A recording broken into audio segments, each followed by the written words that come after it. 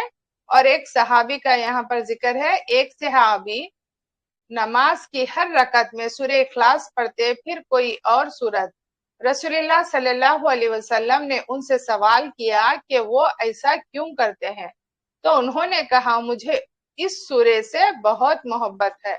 رسول اللہ صلی اللہ علیہ وسلم نے فرمایا کہ اس سورت سے تمہاری محبت نے تمہیں جنت میں داخل کر دیا۔ یہ ترمذی کی حدیث ہے۔ نوٹ کیجئے کہ اللہ کے رسول صلی اللہ علیہ وسلم نے سورت سے محبت کا ذکر کیا ہے، نہ کہ بار بار پڑھنے کا۔ تو ہم کو اس سورت سے محبت کو پیدا کرنے کی پوری کوشش کرنی چاہیے۔ یہ محبت کس طرح آئے گی؟ نیچے یاد رکھیے کہ اللہ تو ہمارا خالق، رازق، رب اور سب سے بڑھ کر محسن ہے۔ وہ ہم کو مسلسل دیتا چلا جا رہا ہے۔ وہ ہم سے 70 ماؤں سے زیادہ محبت کرتا ہے، پھر کیوں نہ ہم اس کا ذکر بار بار کریں، اور وہ بھی اس طرح جیسے کہ اللہ نے سکھایا سورۃ الاخلاص میں۔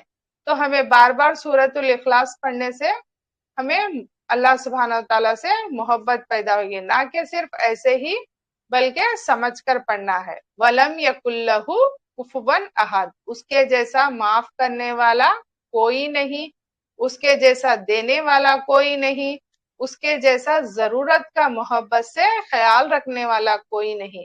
اللہ کے 99 نام ہے، ہر صفت میں اس کے جیسا کوئی نہیں، نہ تھا، نہ ہے اور نہ ہی ہوگا۔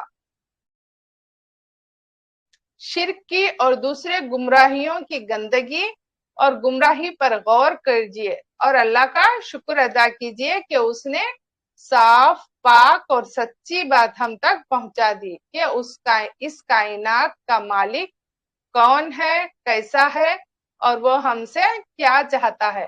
اگر خدا نہ خواستہ مجھے یہ پیغام نہ ملتا تو میں خیالات کی گندگی اور گمراہی کے ڈھیر میں لڑتا رہتا یا پریشان رہتا۔ اس لیے کوشش کیجیے کہ توحید کی اس صورت کو پڑھتے وقت دل شوق، محبت، عظمت سے بھرا رہے۔ اس ایک پیغام کو پھیلانے کا پلان بھی بنائیے۔ تو ہمیں بھی کیا ہے، اللہ سبحانہ وتعالیٰ کے اس سورت پر غور کرنا چاہیے، اور بار بار پڑھنے سے، سمجھ کر پڑھنے سے ہمیں کیا ہے، اس سورت سے محبت ہوگی انشاءاللہ۔